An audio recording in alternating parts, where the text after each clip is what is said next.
Only a few more hours left before polls close on this year's tense races for control of the White House, Congress, majority size in the New York State Houses. Joining us now, Utica University professor Luke Perry. Luke, it's always great to chat with you. Thanks for joining us here. My pleasure.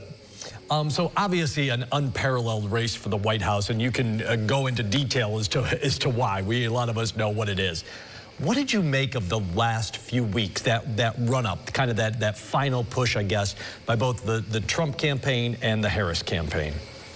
I think it's been a slog. We've seen Vice President Harris, since she became the nominee, make a lot of positive ground for Democrats, close gaps that Biden had faced against Trump, and then hit sort of the plateau where we basically, as the polling suggests, have a dead heat in the southern major swing states. So I don't think we've seen much shift over the last couple of weeks, and I think both campaigns are trying to give it all they got in terms of resources, time, money, energy, messaging, to try to give them whatever small advantage they could muster as these late deciding voters make their choices today. Here's a kind of a crystal ball question, I guess. When would you expect we might have a winner? I mean, most people are figuring probably not tonight. I think 1 to 3 days is kind of what I'm expecting. There are some paths where it could be quick. For instance, one state I'm looking closely at is North Carolina. Both North Carolina and Georgia should probably be able to get their vote returns in this evening. So with some luck, we should know where those states stand. And North Carolina is the only of the 7 swing states that Trump won last time. So if Harris is able to win North Carolina, I think that expands her map and her chances greatly, and it might be a quick night. But absent that, I think it's going to come down to probably the 3 Midwestern states that everybody's looking at. And Pennsylvania in particular is likely to take some time to count all the absentee ballots, so that they will likely not be able to get their results in till tomorrow afternoon at the earliest. Okay.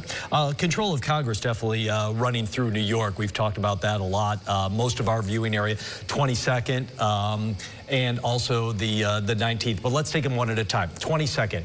How did Mannion close, and what about Williams? Well, Mannion appears to understand that Oneida County is a key swing area to our newly configured, yet again, district, at least rhetorically. He's acknowledged that, and that's been a focus of the campaign. So I think the ground is shifted underneath Representative Williams' feet, and that's significantly advantaged Democrats. So I think this is Mannion's race to lose, which is quite remarkable because typically House incumbents get reelected over 95% of the time, but that's going to be really difficult for Williams this cycle. Curious, with so many people early voting in the 22nd, we looked at a lot of the numbers, especially Onondaga County.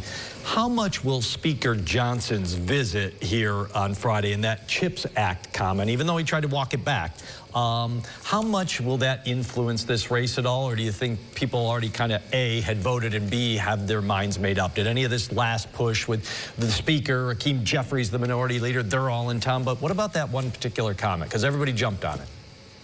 It is remarkable that we have the major congressional leaders in the House on both sides in our district, and that reflects how competitive and coveted this seat is.